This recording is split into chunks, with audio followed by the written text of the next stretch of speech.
মাটির দুর্গা নিয়ে সবাই করছে মাতামাতি। জ্যান্ত দুর্গা দেখলে পরে পেটে মারছে লাথি। স্বপ্ন ছিল অনেক বড়, পূরণ হলো না আর। হঠাৎ কিছু রাক্ষস এসে করলো যে ছাড়খাড়।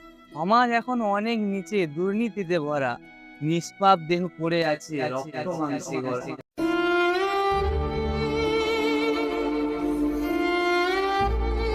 স্বাধীনতা দিবস, কি হবে এই স্বাধীনতা দিবস পালন করে? সত্যি কি আমরা স্বাধীন আছি? সমস্ত মেয়েদেরকে বলছি, তোমরা একবার চিন্তা করে দেখো তো, সত্যি কি তোমরা স্বাধীন? আর তোমরা ছেলেরা, তোমরা কি কোনো গ্যারান্টি দিয়ে বলতে পারবে যে তোমার বাড়ির মা বোনেরা স্বাধীন আছে? জানি তোমরা পারবে না, কারণ যে দেশে রক্ষকরাই ভক্ষক হয়ে ওঠে আর পুলিশকে পয়সা দেখিয়ে চুপ করে রাখে, সে দেশে মেয়েরা কিভাবে স্বাধীন থাকবে? আরজিকর কলেজের ঘটনা, যেটা আজ কারোর অজানা নয়, কারণ সেটা সবার প্রকাশ্যে এসেছে। এইরকম কত ঘটনা যে রোজ রাতেই ঘটে চলেছে, আর সকাল হলেই তার কেস ধামাচাপা পড়ে যাচ্ছে। প্রতিবন্ধী ছাত্রীকে গণধর্ষণের ঘটনায় 3 অভিযুক্তকে গ্রেফতার করল বর্ধমান থানার পুলিশ।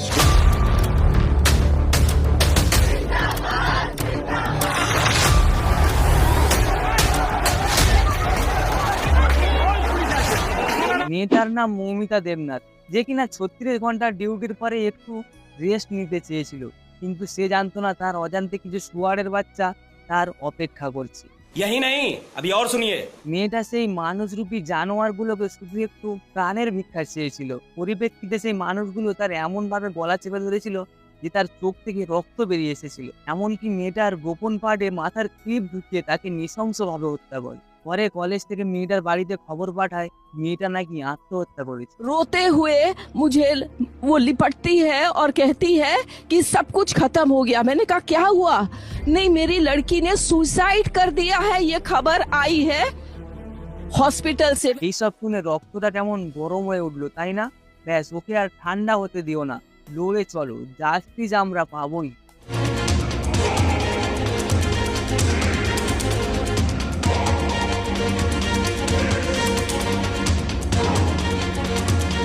এই সামনে থেকে কোনোদিন নরপিশাচকে দেখেছো? দেখোনি, তাই না? এই দেখো। আমি আবার জোর করে বলবো, আমি সরকারি কর্মচারী, সরকারের দায়িত্ব আমি শেষ মুহূর্ত অবধি পালন করব, যতক্ষণ আমার শরীরে প্রাণ থাকবে। তাই যে সন্দীপ ঘোষ মৌমিতা দেবনাথের ঘটনাতে নোটিশ দিয়েছিল, যেটাতে লেখা ছিল মেয়েটি রাতে বেরিয়েছিল কেন। আর যারা যারা এই নোটিশে একমত, তোদের মতো শুয়োরের বাচ্চাকে যদি মানুষ একবার পেতো না, তাহলে এই কাটারি দিয়ে কুপিয়ে মার। গাইস, এই শুয়োরের বাচ্চা সরকারি কর্মকাণ্ড ঠিক কেমন ভাবে করছে একটু চলো দেখে আসি। তখন সন্দীপ না, doctor S Ghosh, orthopaedic surgeon, এই বাড়িতেই চিকিৎসার জন্য লোকজন আসতো। তার বাড়িতে একবার একটা গন্ডগোল হলো, আমরা সবাই আসলাম।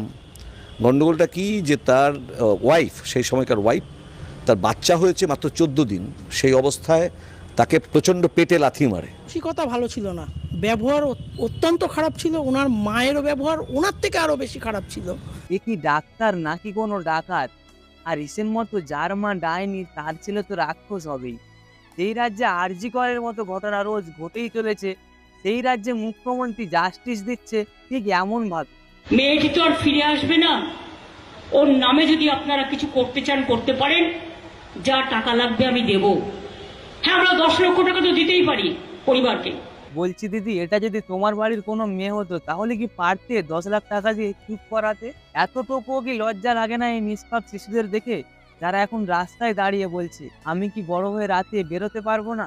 এটাই কি আমাদের সেই দেশ, যে দেশকে দেখে কবিগুরু রবীন্দ্রনাথ বলেছিলেন ঘনধন্যে পুষ্পে ভরা আমাদের এই বসুন্ধরা? আর এই ঘোর কলিযুগে যদি কবিগুরু রবীন্দ্রনাথ ঠাকুর বেঁচে থাকতেন, তাহলে তিনি এই দেশকে দেখে বলে যেতেন কোন রেবার মার্ডারে ভরা আমাদের এই বসুন্ধরা, যাহার মাঝে আছে কিছু নরপিশাচে ভরা, এমন দেশটি কোথাও খুঁজে পাবে না কো তুমি, বলতে মাগো লজ্জা করে এ যে আমার জন্মভূমি।